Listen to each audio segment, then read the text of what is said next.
একটি জাতির বিকাশ ও উন্নয়নের জন্য শিক্ষার ভূমিকা অপরিহার্য। সাভারের মহান বিজয় দিবস উপলক্ষে চলন্তিকা হাউজিংয়ে প্রাথমিক উচ্চ বিদ্যালয়ের উদ্বোধন করা হয়েছে। বিস্তারিত দেখুন জাকিরের প্রতিবেদনে।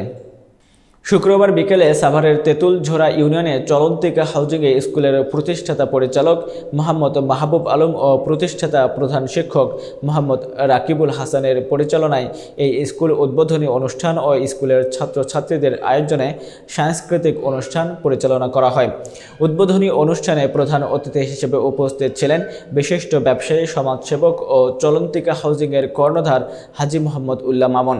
বিশেষ অতিথি হিসেবে উপস্থিত ছিলেন চেয়ারম্যান বিভাগীয় প্রধান, Bangladesh university of professional BUP lieutenant colonel Mohammad Ekramul Yasin. উক্ত উদ্বোধনী অনুষ্ঠানে প্রধান অতিথি বলেন, শিক্ষা জাতির মেরুদণ্ড। শিক্ষার পাশাপাশি নীতি, নৈতিকতা ও মূল্যবোধ সম্পূর্ণ সুনাগরিক হিসেবে গড়ে উঠলে দেশ জাতির উন্নয়ন সমৃদ্ধি হবে ও সৎ, চরিত্রবান, আদর্শ দেশপ্রেমিক নাগরিক করার জন্য শিক্ষকদের দায়িত্ব পালন করতে হবে। উদ্বোধনী অনুষ্ঠানে স্কুলের ছাত্র ছাত্রী, শিক্ষক শিক্ষিকা, অভিভাবক, প্রিন্ট ও ইলেকট্রনিক মিডিয়ার সাংবাদিকগণ উপস্থিত ছিলেন।